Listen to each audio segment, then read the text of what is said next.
We are earthlings. We all love the same things. We're earthlings, all of us.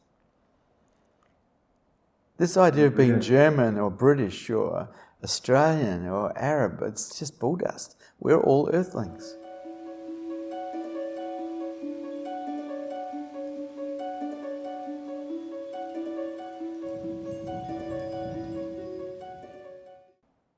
What's the role of the ego in awakening?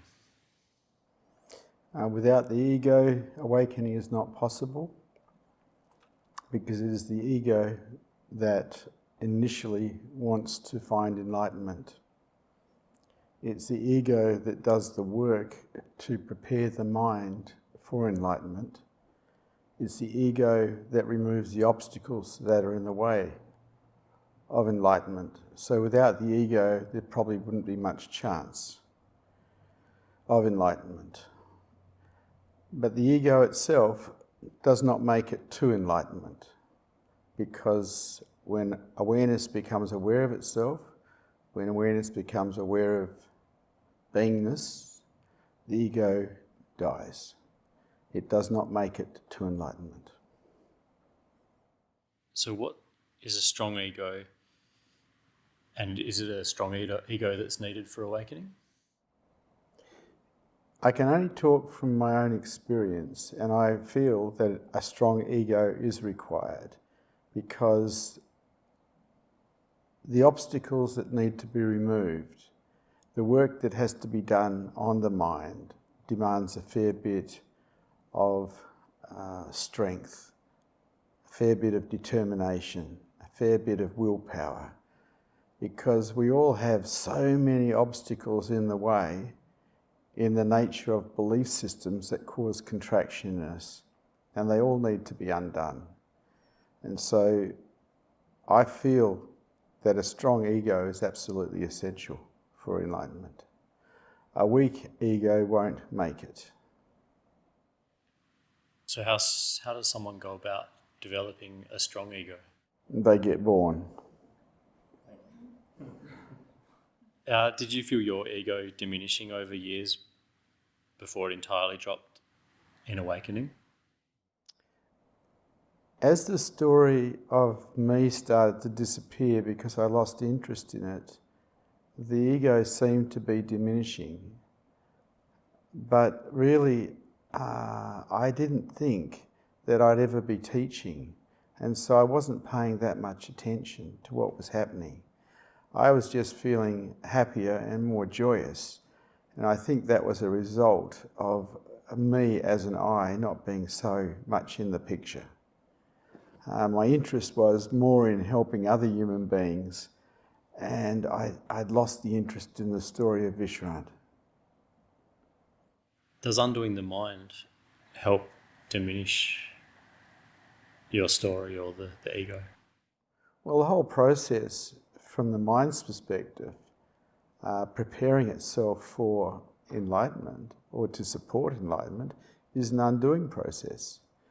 It's not a building up process. It's not a bigger, better, and more powerful process. It's an undoing process. So the mind becomes diminished, not increased.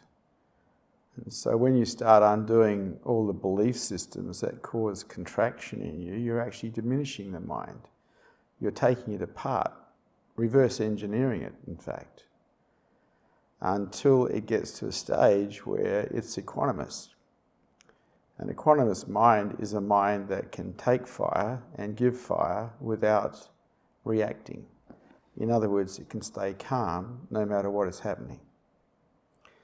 And that type of mind takes a fair bit to produce. Get confused in what is an ego and what is a mind. Well, the mind is basically your personality, but the identification with the mind is the ego.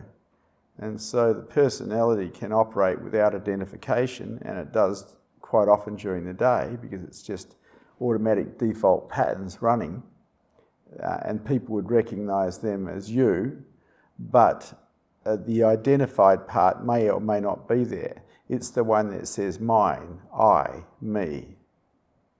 And it doesn't have to be there. As a matter of fact, it drops completely on enlightenment, yet the personality is still there. So whatever personality you had before enlightenment, you will have afterwards. You just won't have an identified character there claiming to be you anymore. There'll be an absence of that.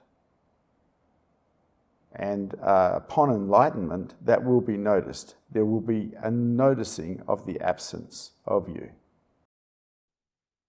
I remember what you said yesterday or the day before about how even Germans can have fun. They can. Even Germans can have fun. Yeah. Hello, Satcha. Hello. Hello. Yeah, we can have fun. Are you identifying with being a German? My God. You're an Earthling, mate. You're an Earthling. Yes, I'm that too. First and foremost. Uh-huh. The whole idea of being one race is silly. We are Earthlings. We all love the same things. We're Earthlings. All of us. This idea of being German or British or Australian or Arab, it's just bull dust. We're all Earthlings. Yeah, or just like parts of humanity. Yeah. And life. Yeah. Anything else? Yeah, I have one question about interest in this own story. Like, when I'm trying to get to know the belief systems that I have to undo, I feel like I have to be interested in my story in a sense that I have to dig into it. Yeah, but you don't have to analyze it. You just have to undo it. The problem is we went to school and we learned how to analyze everything. And analyzing is the problem. It's a total head trip. We need to move away from analyzing and start watching the mind and undoing it, not analyzing it. Analyzing is just another form of dream. Yeah, I see that. Like, sometimes I feel like poking around in my mind to get it to tell me what's actually going on. Would you say that's also like analyzing? Yeah, probably. What about just going for a walk and feeling the freshness of the wind on your face and the sounds around you and your own footfalls? What about that? Analysing is a booby prize because it ends up giving you knowledge that can't help you. You want to get out of the mind, you have to get out of the mind, not go deeper in by analysing it.